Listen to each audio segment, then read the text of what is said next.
makina.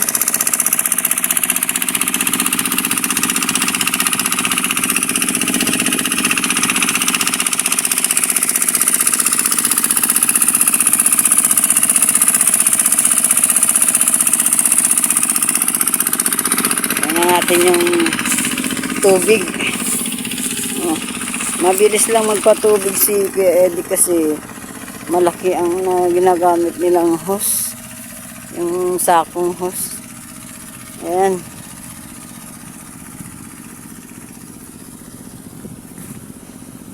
Ayaw pang kumain.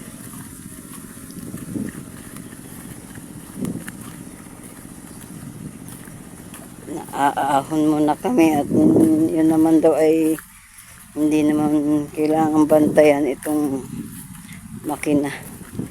Kahit pa-relax muna daw siya. Sabi ni Kuya Dado. Eh, siyempre siya naman yung boss dyan sa trabaho niya. Bahala siya kung anong gawin.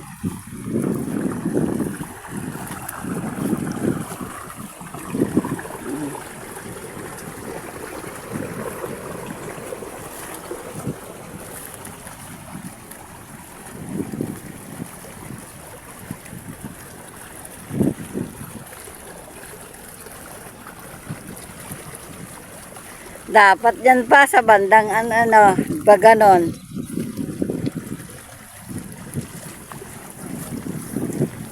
Diyan, mabilis yung ganyan. Oh, mga kalakas ng tubig niya. Tara na dun. Tingnan mo mga kabukid, ang dilim. Ano ba yan? Ang dilim naman yan, ang baba ng ulap, oh. Aro, Diyos ko. Uulan na naman.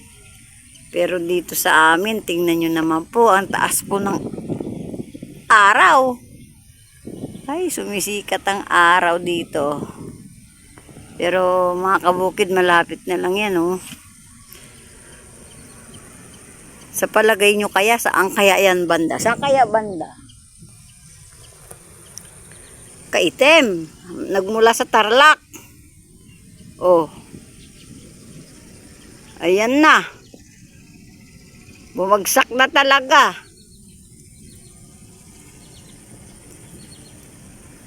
Papunta dito yung ano ulap. The boy. Yung hangin yan. Dadalhin dun. Bandaron.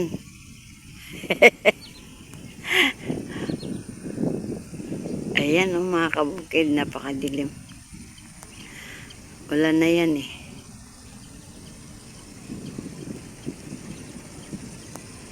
Kung dito sa ano ni Kuya Ede, ayaw gusto na. Nagpapatubig siya. Pero siyempre sa iba, ayaw nila sa mga may halaman na. Kasi mapababad na naman sa tubig ang mga halaman nila. Pero dito nga, kailangan ni Kuya Eddie ng tubig. Ayan, tingnan nyo naman.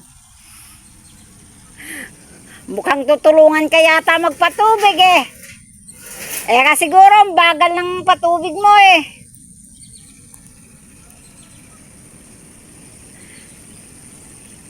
Kahit saan man yan bumagsak mga kabukid, pasasalamatan natin po yan dahil bigay ng Panginoon po yan. Good morning mga kabukid. Ayan po si Kuya Eddie. Ginagayak niya yung yung pang-spray. Mag-i-spray po siya ng pandamo. Ay, kabayo.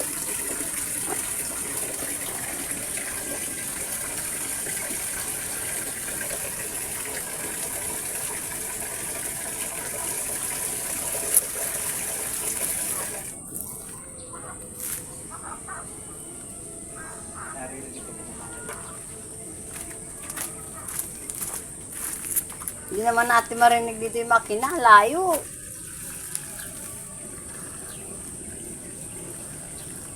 Kailangan ng makin niya. Pagka namatay yung makina niya, mas malakas kumain ng diesel. O, pumunta kang ganyan. Awak mo daw tanggalin yung bula. Okay, takbo.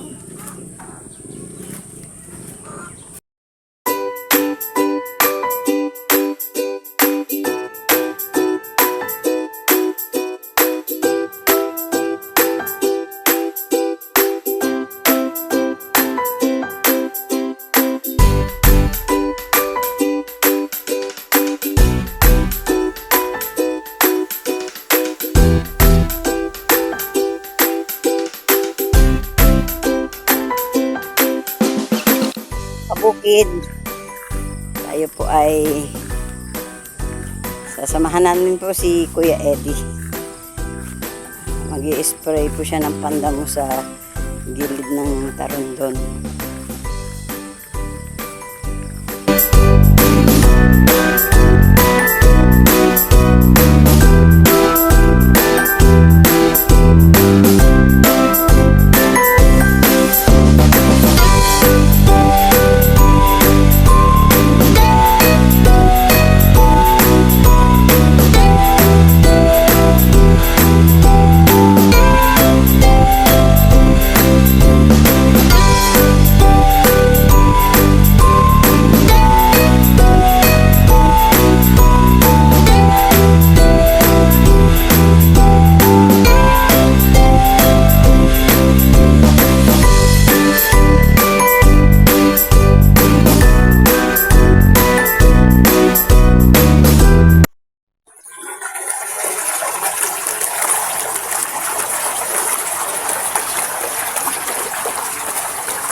Dahil mga kabukid sa mais ni Pulis, ayan, naninilaw na po yung dahon, nakababad po kasi sa tubig eh.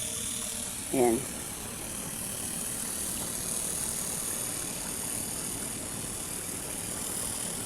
Yung kalamansi po niya, okay naman po at nakaganda na ng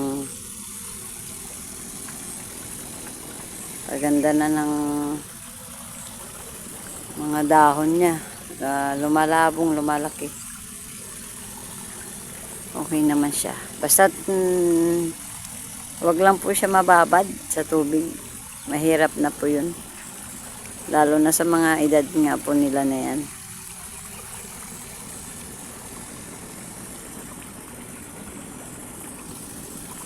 Pero itong mais po niya, hindi po natin alam kung wala na to o ano, o masusurvive pa. Malalaman po natin sa darating na pag nagdiretso na po yung araw kung ano po ang magiging resulta niya. Kasi yung ito pong may tubig po talaga, ayan po, naninilaw po siya talaga.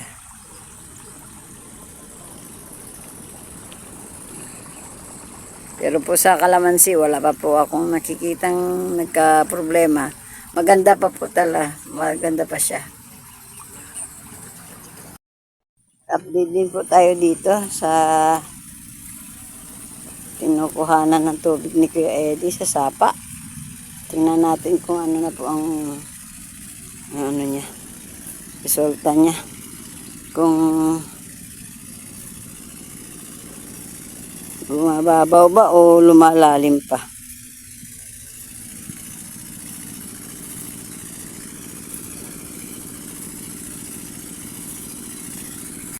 Lumalalim pala mga kabukid yung tubig dito sa makina.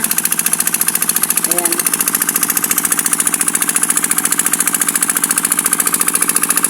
Ulan po kahapon.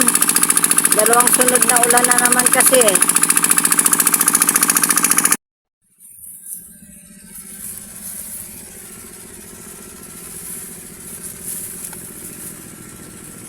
Manguha tayo sa luyot.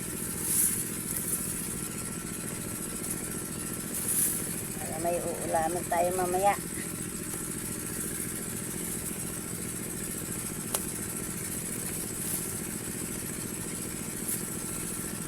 Pagka sabi nga nila mga kabukid, yung saluyot na dahon ng pahaba, lalaki, eh magalas daw. Pero pag mura pa po ito, maganda po siyang kainin. Hindi po, wag na po natin hintayin na lumaki na siya yung magkaedad. Kasi magalas na po yun. Nagalang na lang ngayon yung ano eh, yung babae.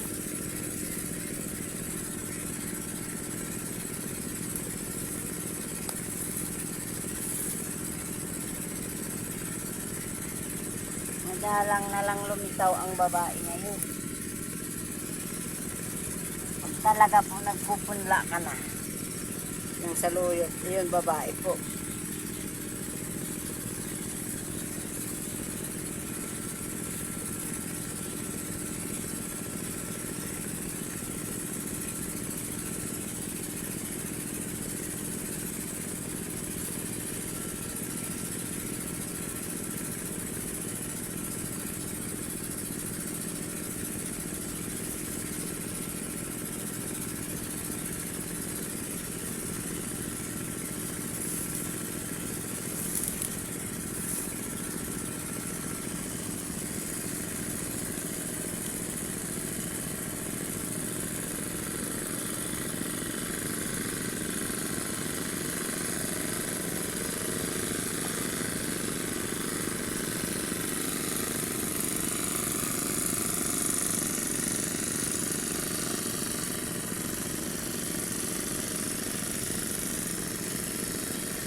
Tingnan mo.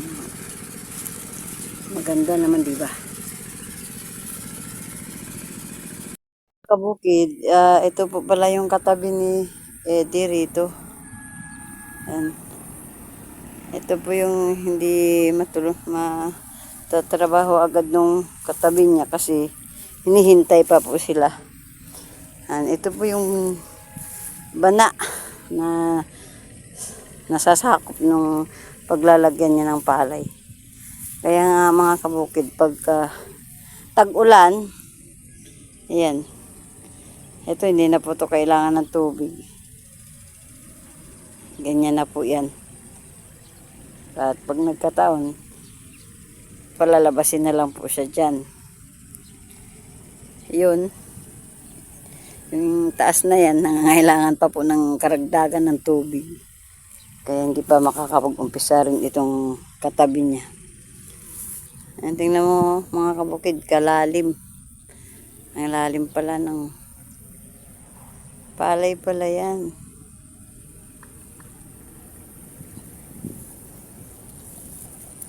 Palay pala ang kasunod nito. Na ano na sa tubig, nababad na. Naninilaw na pa ang bunga niya, dilaw na. Malalim.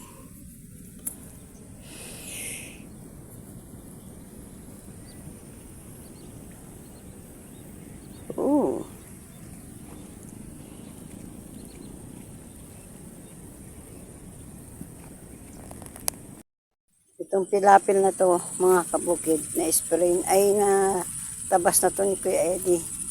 Ito po yung nilinis niya nung nakaraang linggo. Ngayon po, in-spray na naman niya. Para hindi agad basta-basta tumutubo ang damo. Pag tag-ulan po kasi talaga, nabubuhay ang damo. Nabubuhay po siya pagka ulan na ang papatak sa lupa.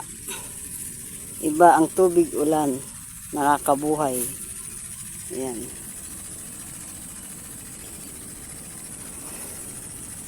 Ito. Dito sitaw, doon okra. Oh, Mambon, tara na, uwi na tayo. Tapos na. Naubos na ang gamot. Yung spray hindi pa natapos. Hmm. Kuan. Yung spray ganyan. Siguro ang ganito nakatama ng sitaw yun. Hanggang? Isa na spray. Mahigit kalahating itak na malaki. Hmm. Yan na lang. Maiwan na dito.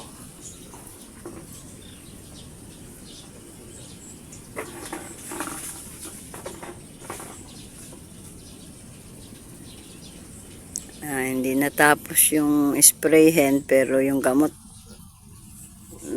naubos na. Ando muna ni Kuya Eddie daw ang tubig niya kung hanggang saan na para mapatay na niya muna yung makina. Pero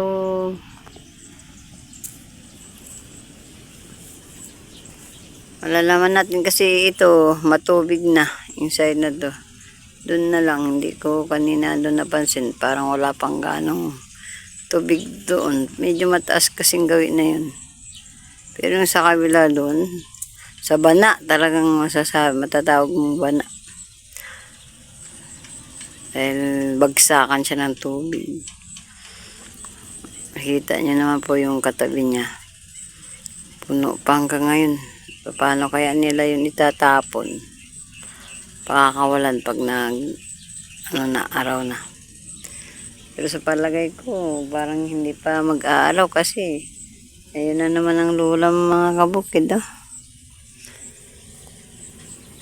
Madilim na naman ang side na yun.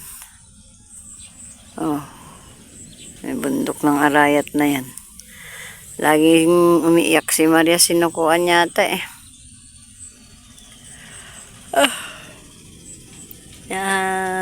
Yun na, iniikot na po ni Kuya Eddie.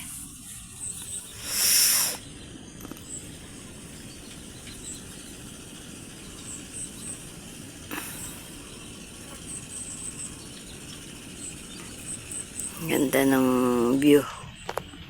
Maraming mga umilipad na ibon.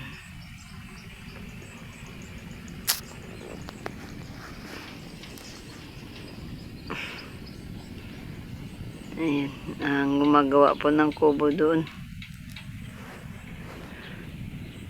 Naglalagay siya ng kubo. Malayo din po kasi yung bahay niya. Nandito rin po sa baryo, kaya ayan, nagawa na rin po siya ng kubo niya.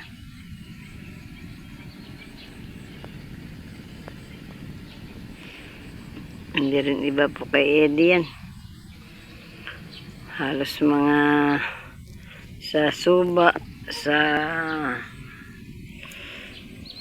galang, hindi laminis,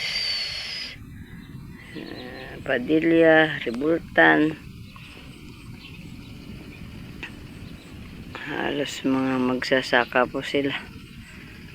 Sa pagbubukid ang ikinabubuhay ng kanilang pamilya.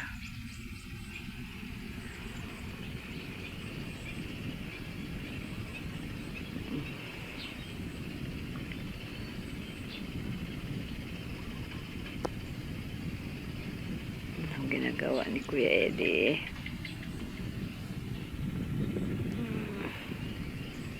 Nasaan na siya? Ayun, naglalakad siya.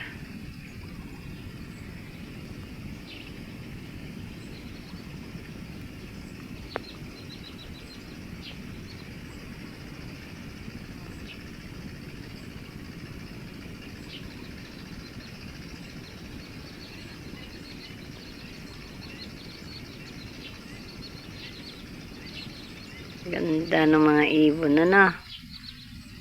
Masarap sa mga mata. Sa paningin ng mata natin. Ang ganda. Tapos tahimik.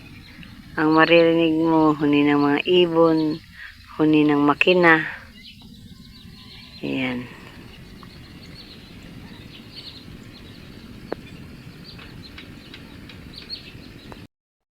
Tara na mga kabukid, uwi na tayo. Ahon na tayo sa baryo. Ayun na si Kuya Eddie, inunahan na tayo, iniwan na tayo. Let's go guys!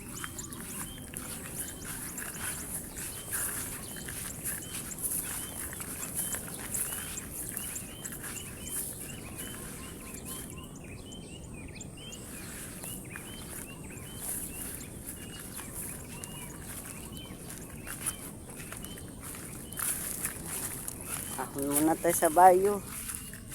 At ay magpapahinga at hihintay na naman natin ang pagpaparuto. Pangalawang ruto, pangalawang pasok po.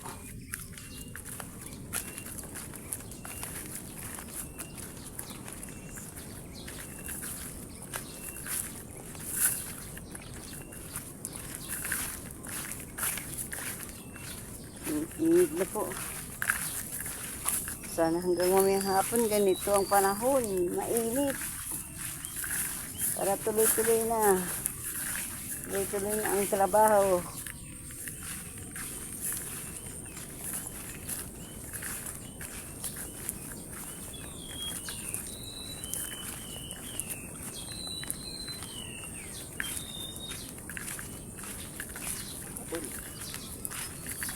Nung magatol.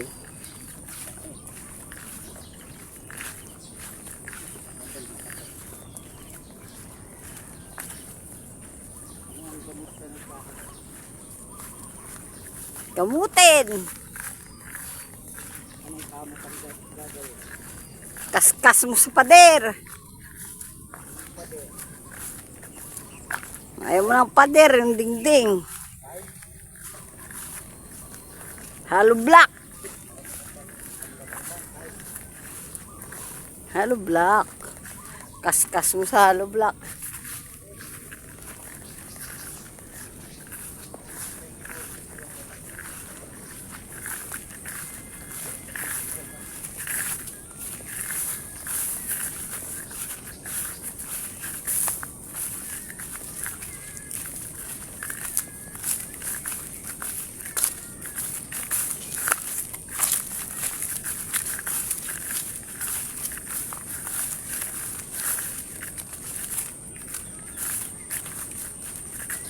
Ay, salamat.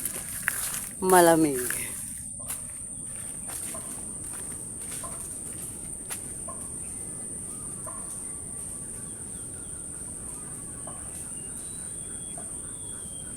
Mga kabukid, maraming salamat sa walang sawang pagsuporta. Shout out po dyan sa mga subscribers namin at followers. Shout out po sa inyo. Palagi po tayong mag-iingat, lalo na ngayon pong panahon ng tag-ulan. Mag-iingat po tayo palagi. At nawa po sa nakaraang bagyong Karina, nawa po tayo dyan ay naging okay na at kahit papaano po ay nakakaraos na po sa araw-araw. Ayan, maraming salamat po muli sa inyo dyan. Ingat-ingat po tayo.